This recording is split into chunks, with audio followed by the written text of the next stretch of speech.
Welcome to the Pulse Podcast. I am your host, Adrienne Reddick. Before we begin, please be sure to subscribe, like, and share this video, as well as the Power Broker newsletter. Today, we're diving into a conversation about history, memory, and the stories that shape our communities. I'm joined today by Trei Johnson, journalist with the Gabber newspaper and creator of the Acknowledgement Project. Through her reporting, Trei began to notice a troubling pattern. People who experience discrimination, injustice, exclusion, and other forms of harm often attempted to tell their stories through civic, institutional, and legal channels, only to have those stories ignored, dismissed, or eventually forgotten. In response, she created the Acknowledgement Project, an initiative delegated to collecting and preserving and sharing these histories before they disappear from the public record. Today, we'll explore the importance of a historical memory, the power of community acknowledgement, the role of local journalism, and why the stories we choose to preserve matter, not just for today, but for future generations. Trei, thank you for joining us and welcome to the Pulse Podcast. Thank you, Adrienne, for having me. I appreciate Sure it. thing. So, first off, can you tell our viewers a little bit about yourself? Absolutely.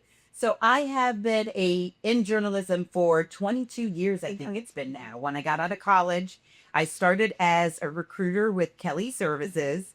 I was making decent money finding people jobs, but I had gone to school for journalism and I always wondered, I was like, I don't want to be 50 and wonder what Yep. if. So I got back into journalism. I got to at least give my career at journalism a shot. And so I took a huge pay cut from it was only 27,000, but from 27,000 to $9 an hour. That's what I went down to. Yeah, to be a journalist. Luckily, that the low wages was pretty short term because I went from a weekend $9 an hour to within 3 months I was full time, and within 10 months I was an anchor at a sister station. And so I moved up pretty progressively and then wound up in Orlando. I anchored the morning show there for 5 years.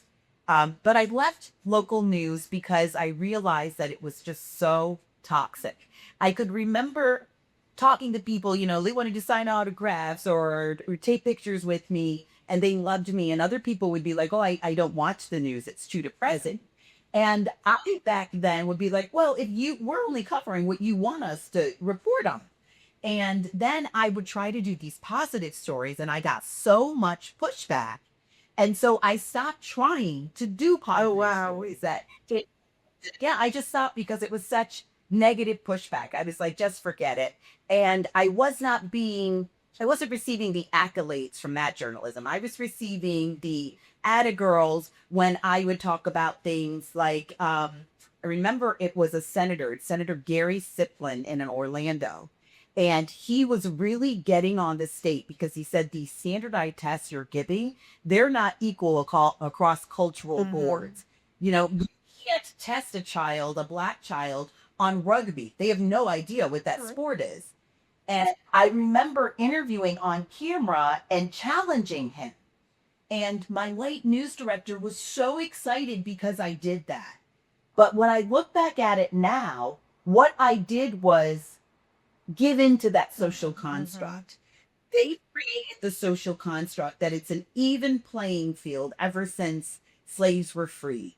Ever since then, blacks have had equal footing, and anything you do, you're just playing the race card.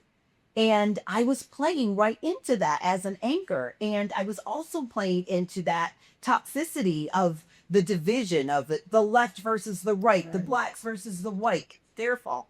And this is what got me, Adrienne. I read a study that said that 76% of people that watched local news 3 to 5 times a week were depressed. And I was like, I've been depressed. I can't contribute to that anymore. So I sacrificed pay for authenticity. And so now at the Gapper, I'm able to cover stories that actually matter. Okay, that sounds great. And it's always interesting when you have those epiphanies, right? You're like, hey, I wanted to do this, yes, but not quite in this way. And so then you make that change. And so I'm glad that you were able to and are now doing something that you really, really enjoy and can tell the stories that you want to. So, for viewers hearing about it for the first time, what is the Acknowledgement Project and what inspired you to create it? The Acknowledgement Project is something that really doesn't have any personally to do with Okay. me, but when I would cover city council meetings, specifically in Gulfport, when I first started, now I've only been at the Gabber for about a Mhm. year, so I just been covering city council for about 10 months now. And the first couple of times I went there, people kept talking about sundown town, sundown town.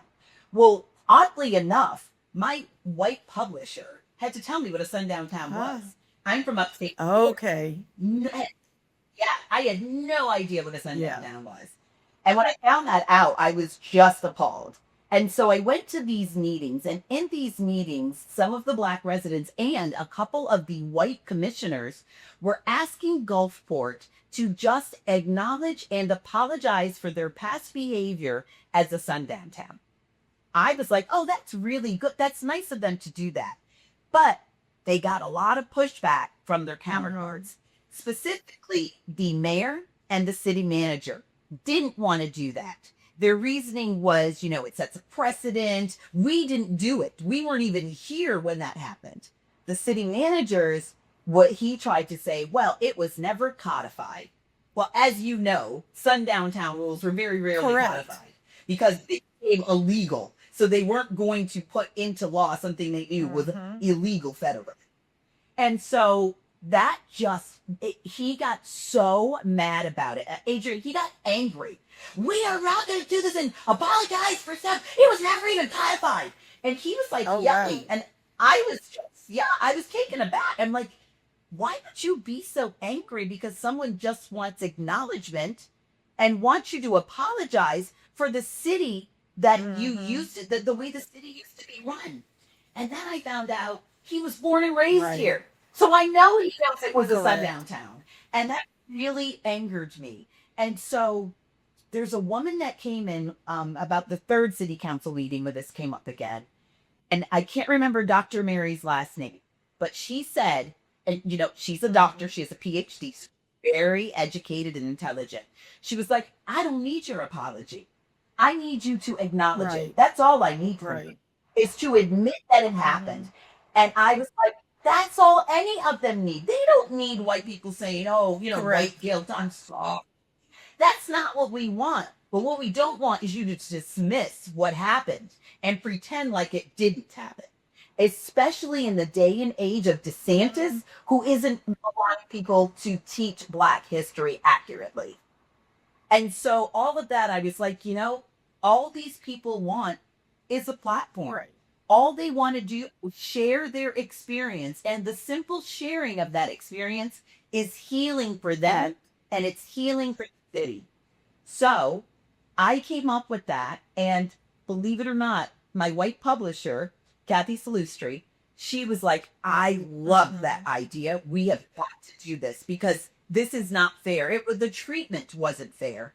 And to now say, Gulfport likes to brag about, oh, we're so strange, we're so odd, but they want to pretend that everything is very, very happy, which in the most part, like I've not run into any discrimination. But when I saw the behavior on the dais, Mhm. I dance on my scooter for exercise around the city through Gulfport, through St. Pete. I just dance on my scooter and I've got my noise canceling headphones. And after his anger, I remember going through Gulfport thinking, am I safe now in this city? And so it made me uncomfortable. And I was like, we got to do something. So what can I do? Right. I'm not going to change their attitude. I'm not going to change their outlook. So there's nothing I can do. But what I can do is give these people a platform and a place where they can voice their experience. They can begin to heal. And then they can also archive it and it can be in the Gulfport Museum or any of the other museums that are interested because we need that recorded. Yeah. It was a fact of life, and history should not be erased because that's when it repeats Right. itself. Correct. And we are running through that right now in this nation. So, as a journalist, you spend a great deal of time listening to people's stories. What have you learned about the emotional impact people experience when they feel their stories have been dismissed or erased? It's a combination. They feel hurt and they feel angry. And I don't know if you've ever been someplace where someone clearly sees you but overlooks you Oh anyway, yeah. just dismisses you. That's more infuriating than any of the behavior, anything else that they did. It's just like, wait a minute, I'm not invisible. I hear. And so that's when I notice it's like, again, they're saying like, we're not asking you to forgive or for us to forgive you. We're not asking for an apology. We're asking you to stop saying it didn't happen. And then once they get that, they seem to be okay. You know, they've made it this far without it, so they're obviously going to be okay. But it's just like a sense of relief and healing can begin. And I will say, in Gulfport's defense, there were council members that really fought to have this happen. One of them was Marlene Shaw, and one of them is a former council member, April Thanos. She's not a council member anymore. Those two really fought hard for Gulfport to do the right thing and just acknowledge and apologize. Say, we know we did wrong in the past, but that's not who we are anymore. And because of them, I began to feel safe in the city again. Okay. And that's great when you have those allies, right? Someone who's going to say, hey, you know, we know that it wasn't us per se, but this is the experience of the town, what the town was, right? It was a sundown town. The fact that it was not codified does not matter, right? Everybody knew and there are many of them around here. I grew up in St. Pete, right? I know the places where we did not go after dark. So I do understand that. And I guess one of the questions is with the gentleman and the manager who just was struggling with it. I'm often trying to understand why they struggle to acknowledge the difficult and uncomfortable parts of their own history, right? We're not saying it was you, but we're just saying this is what happened. And why do you think that is for them? What is it that's just keeping them bound up, not being able to do that? Shame. Shame. I think he's embarrassed, especially now that I know he was born and raised here. I know he knows. There is the fire marshal in another city, St. Pete Beach, I believe. He told me that his dad saw that sundown sign in a janitor's closet in Gulfport City Hall. What? Yes. He said it was years ago, but his dad told him, I know that sign's there. I know Gulfport was a sundown town. And this was a white man, right? And so I think that I think they're ashamed of it. I think there's a couple of things. I think they're entitled. Well, I think their entitlement means they feel they don't have to apologize or admit to any wrongdoing. I think that's one. And I think they also know in today's very sensitive, racially sensitive culture and culturally sensitive, our time right now, I think they know that they have to be careful what they say. And so they're limited. They used to have so much freedom to say whatever they wanted to now. Now they don't have that freedom. I think that irritates them. But I think a lot of it is they know what they did was wrong and they don't want to be associated with it anymore. And when people bring it up, it makes them look bad. And that's the only thing they care about. I lived back then. I was a kid back then. So we've already kind of talked about if we, don't acknowledge the history, we're bound to repeat it. But what do you think some of the consequences are when communities like Gulfport avoid confronting their truths, right? And how does it affect trust, healing, and future generations? And that's exactly it. It really is affecting the trust. Now that the city, they did this new, it's largely just ceremonious, but it's something that they put into writing to say, we're sorry we were that city. That's not who we are anymore. All are welcome. Ever since that happened, no one's brought up sundown town again. Wow. That one person at council has brought That's it. all they needed to do. And so, exactly. And it's like, that was free. You could have done that months ago and saved so much heartache, but you just kept fighting it. And for what? And you know what somebody brought up, during public comment, they were like, we shouldn't be paying reparations. And I was like, They'll have to ask me for reparations. So yeah, it's very bizarre, but I think at the bottom of it is it's I think so many people you got to have a belief in something, Right. right? You need your belief system. You got to have your set of rules. And when you put so much passion and belief into that and it disappoints you, it makes you look stupid. Mhm. And now that's the only thing. It's just like, well, I can't get out of it now. I dug too far Right. in. I got to keep supporting it because if I try to backpedal now, I look like a quitter. I look like a loser. And I admit that they were right and I was Mhm. wrong. And they don't want to do that. It's about how it reflects on them.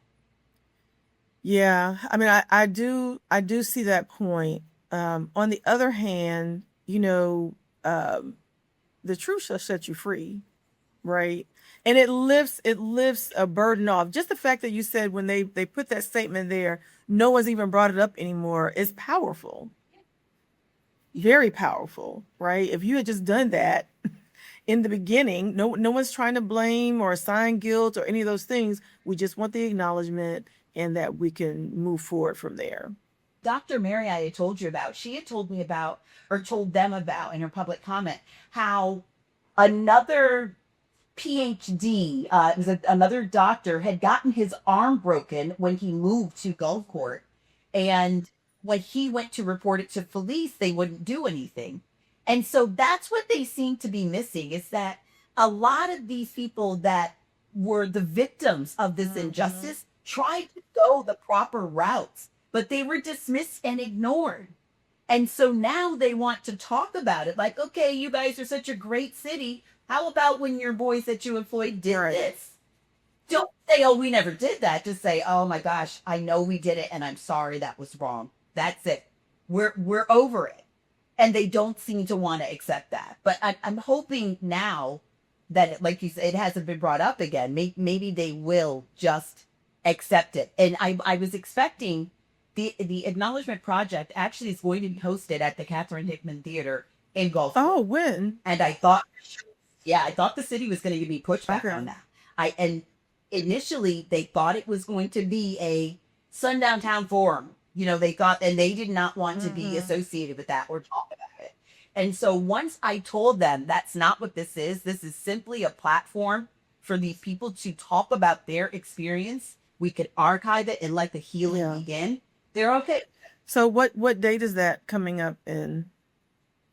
I gotta get. We actually pushed it to Okay. November, so we don't have a date yet. I think it's gonna be November 5th, but I'll let you know for Okay, sure. awesome. Yeah, we would love to be able to talk about that when it comes out.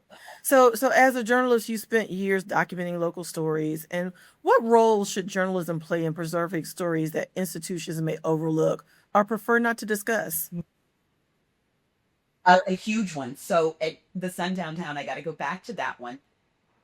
When I got to the Gabber, did not want to cover the sundown town. Now, most people might not understand it, but Adrian, I know you know why I Yeah, didn't I want to do know. it. Because I knew if I covered it, they would say, oh, this new reporter at the Gabber is black. All she's going to be talking about is black Yep. issues now. And I didn't want that to be it. But my editor, who's younger than me, actually was very poised when she told me. She was like, Trey, this is not a black white issue specifically. This is a historical Hmm. issue. This is a civic issue. And just because you're black doesn't mean you should be Right. covering it. It doesn't mean you should be covering it. It needs to be covered. It needs to be reported on. And so that taught me a lot. We have to talk about things as journalists, as humans, we should be Yeah. talking about things that we're uncomfortable with because you can't resolve something if you don't know what the Right. problem is. And I think that's huge. But as journalists, we have to cover those issues that are overlooked and Hmm. uncomfortable. Because if we don't, it'll get swept under the rug, and the loudest, squeakiest wheel is what's going to get the attention. But that's often not what needs to be resolved. That's often the 1% maintaining control and power and telling us what we should care Yeah. about.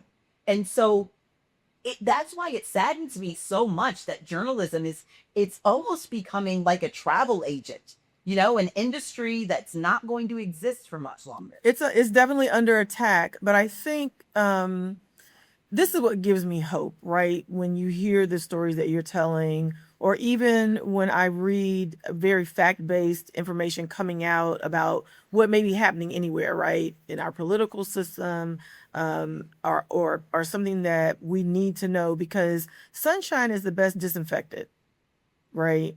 That way, the light, you have to show the light, and you have to give people the truth. And that way, you give them what it is, and then they can take it in and decide for themselves whether or not they want to believe it. It does bother me when, it's so obvious that things are true, but that people don't want to deal with it. And then it's a big explosion, like the gentleman, this big anger about it. Well, why are you angry? Right? All we're speaking is the truth, and the truth shall set you free. Yeah. So, how can everyday residents contribute to preserving local history and ensuring important stories are not lost? You know what? I don't know. I would say getting involved with the African American Museum. I know that they're developing it or redesigning it. I think they're doing their construction. Yeah, they're renovating. But They'll be back open soon.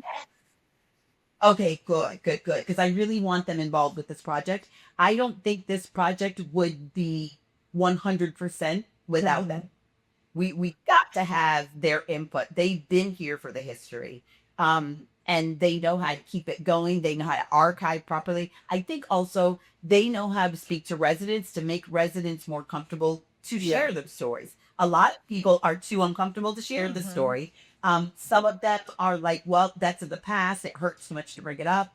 Others are afraid they're going to be retaliated against. And so I think that the Woodson being involved in this project is a necessity. But I think supporting those kinds of museum is huge. When I dance around the city, it really frustrates me that I see the Holocaust, the Fine Arts Museum, the Glass Museum, those big museums, and then the Woodson's the small one. Why aren't our own people? Why isn't everybody supporting the museums and the Woodson? The Woodson should not have had to wait this long to expand, because we built the city. We have built Pinellas County, but we can't be recognized, and we can't we can't get donations and support. It really is, it's crazy. So to answer your question, that's what we do. Yeah. They've got to participate in, there are a lot of organizations, St. Pete Biking Trail. They are one of our supporters as well. Okay. People need to support that. She does a walking and a bike history. Are you talking about trail. Gwen? That's people need to share those experiences. They could have stories that she isn't aware of, and she could include that on the tour. So I think that's how we keep the memories alive. Yeah. So what do you hope the Acknowledgement Project accomplishes 5 years from now? I hope it heals people. I hope it's something that we talk about as being in the past, but we talk about it from a closed, healed wound, not one that's still festering and still has a stab, but hasn't quite healed yet. Okay. So finally, Trei, what do you hope listeners take away from today's conversation about historical memory, acknowledgement, and the importance of preserving community stories?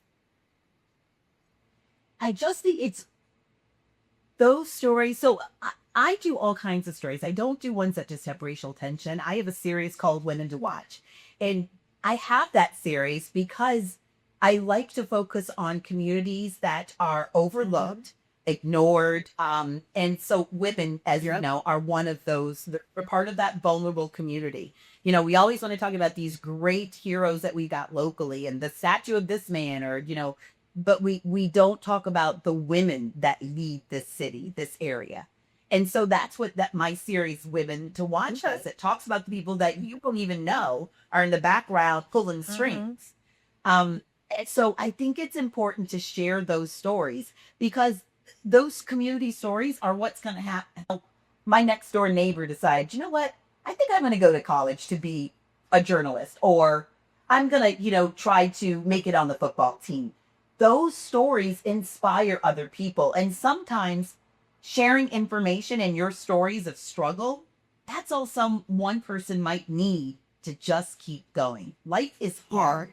We are, so many of us are and hurting and confused as to why there are a certain set of rules for one group of people and another for another set. And we really want to understand to properly navigate.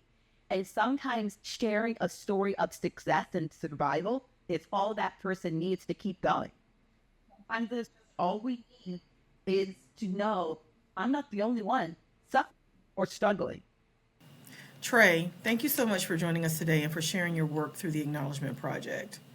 Today's conversation reminds us that preserving history isn't just about documenting the past, it's about honoring people's lived experiences and ensuring their voices are not lost, dismissed, or forgotten. Acknowledgement is a powerful first step. It creates space for truth, accountability, healing, and a deeper understanding of who we are as a community. Too often, difficult stories are left untold because they're uncomfortable, controversial, or challenge long-held narratives. But as we've heard today, avoiding those conversations doesn't erase history. It simply increases the risk that important lessons will be forgotten. Local journalism, community storytelling, and projects like this one helped ensure that future generations inherit a complete and honest record of the places we call home. To our listeners, I encourage you to ask questions, listen to the stories of your neighbors and elders, and become active participants in preserving your community's history. Every story matters, and every voice has value. Until next time, stay informed, stay engaged, and remember that preserving our stories today helps shape a more honest and connected tomorrow.